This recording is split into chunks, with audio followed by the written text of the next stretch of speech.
Bien-aimé pasteur, en tout cas, il y a une question qui nous vient encore à l'esprit.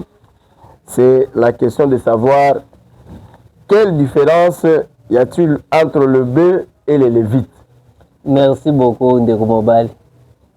Cette histoire, c'est l'histoire qui est dans 1 Chronique chapitre 13 et 1 Chronique chapitre 15. C'est David qui avait eu l'intention de ramener l'arche de l'Alliance dans la cité de David. Parce que l'arche de l'Alliance avait été portée chez les Philistins. Depuis du temps de Saoul, il ne s'en était pas occupé.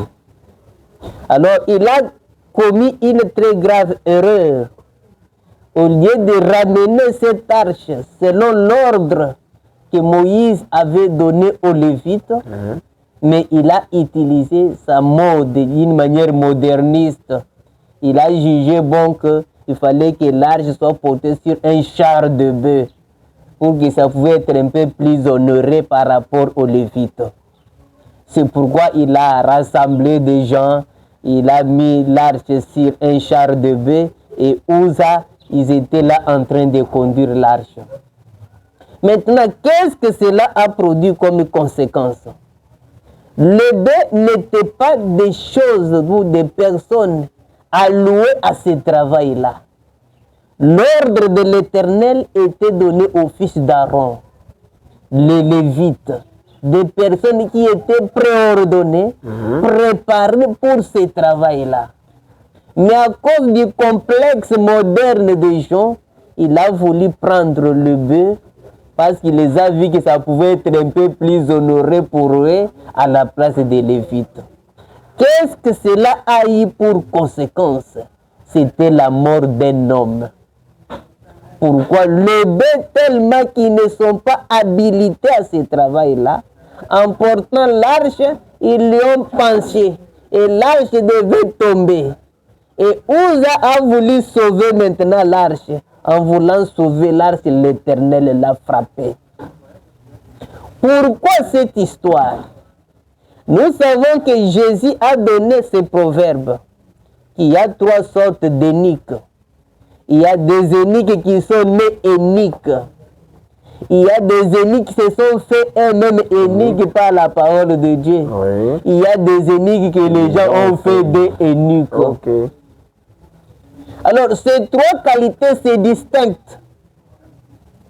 Pourquoi? Parce que comment est-ce qu'on reconnaît ce bœuf-là? Les bœufs, ce sont des personnes qui ne sont pas appelées ou à qui Dieu n'a pas préordonné pour un travail quelconque, mais que les gens, à cause du complexe, ils les regardent à cause de leur statut. Il a beaucoup d'argent, il est beaucoup instruit, il est mieux positionné, il est ceci, il est cela. Il convient pour nous qu'il soit un guide, il convient pour nous qu'il soit un prédicateur. Et ce sont ces gens-là qu'on est en train de beaucoup privilégier. Et on néglige les vrais lévites de la vraie sémence. C'est pourquoi quand David a vu ça, Dieu a frappé Uza, il est mort. David a eu peur. Et après, quand il a préparé, après 2 mois, il a reconnu son erreur. Il a dit que nous n'avions pas cherché l'Éternel selon sa parole. Sa parole est quoi? De donner le travail de Lévite aux Lévites. Pour que ce sont eux que l'Éternel avait choisi pour ce travail-là. Dieu n'avait pas établi tout ce bœuf. Et le frère Branham va loin pour dire, des vrais hommes appelés de Dieu sont rares. Et si nous voyons aujourd'hui un tas de prédicateurs que nous n'arrivons pas à compter, nous avons à nous demander où sont-ils venus et qui les a établis. Parce qu'un homme appelé de Dieu ne devient pas prédicateur par circonstance. Non. C'est une personne que Dieu prépare, que Dieu préordonne avant. Et Dieu surveille sa vie. Il ne peut pas le laisser entraîner dans le n'importe quoi. Nous avons un grand modèle dans cette c'est William Branham. Depuis son enfance, Dieu lui a parlé. Ne fume pas, ne bois pas, ne suis pas ton corps, car j'ai un travail à faire avec toi quand tu seras grand. Okay. Maintenant, toi, tu vas dire, tu as marché comme tu voulais, et après, à un moment donné, tu vois, tes amis sont devenus prédicateurs et tout le monde, alors comme toi, tu as une bonne position, lui aussi est devenu prédicateur. Donc, le sacerdoce, c'était un travail difficile. Et quand David a appelé les Lévites, les fils d'Aaron, ils se sont rassemblés. Il leur a dit que sanctifiez-vous. C'est à vous que l'Éternel avait choisi pour que vous puissiez porter l'arche sur les épaules. Ça ne devrait pas être porté par le bœuf. Sur les chars neufs. Sur un char neuf. Non.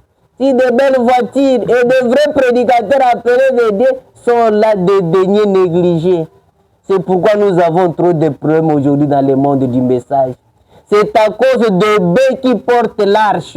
Et ce sont eux qui sont priorisés. Ce sont eux qu'on donne de l'avantage. Vraiment. À cause de leur statut, de leur position, de ce qu'ils sont. Et de la même manière que David avait négligé, mis à côté les Lévites, c'est de la même manière que les vrais hommes, les vrais Lévites d'aujourd'hui sont négligés.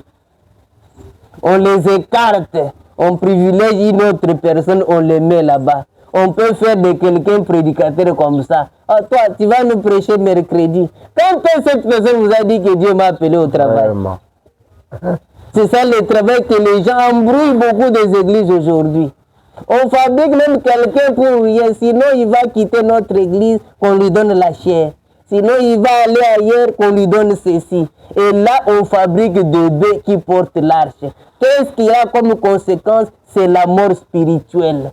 C'est la marche difficile de l'église, parce que le travail est fait non pas par les personnes préordonnées pour ce travail-là. Le travail est fait par des personnes qui ne leur pas appartenaient. Mais on leur a donné juste un privilège de faire ce travail-là. C'est pourquoi la marche de l'église est difficile. La différence entre les bœufs et les lévites, c'est quoi? Un vrai lévite, de la vraie sémence, c'est une personne appelée de Dieu, préparée pour Dieu. Vous allez le remarquer par sa vie. Il ne vous causera pas de scandale.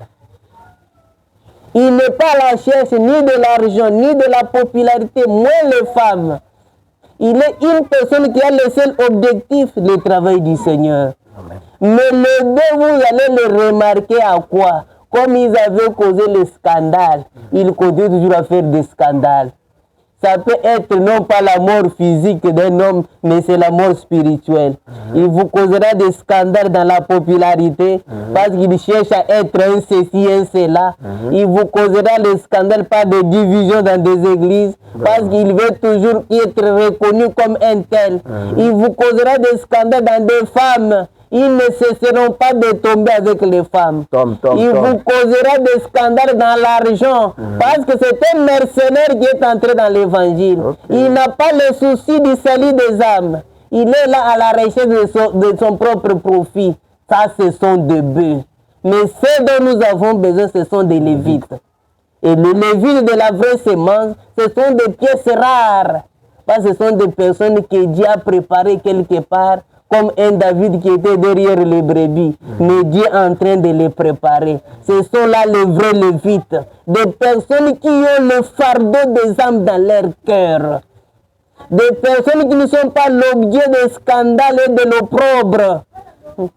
Parce que nous en avons marre aujourd'hui. Nous voyons l'évangile n'a plus sa propre valeur. Le prédicateur n'a plus sa propre valeur. Or, à l'époque, c'est lui qu'on appelle pasteur. C'est une personne respectueuse. Ah oui. Mais pourquoi le pasteur, on commence à l'appeler pasteur? Le pasteur, hein, on dit pasteur, là c'est le pasteur. Pourquoi? Parce qu'il y a tant de pasteurs qui jettent l'opprobre sur l'évangile et le nom du pasteur est devenu comme un nom en vain. Jouer. On prend cela seulement pour quelque chose de jouer. Pasteur. Pourquoi? Parce que cela n'a plus de la crainte. Parce qu'on voit là-bas un pasteur qui court avec ceci, un pasteur qui a fait ceci, et la valeur du ministère n'est plus là. Ce sont des bœufs qui ont jeté l'opprobre à l'évangile.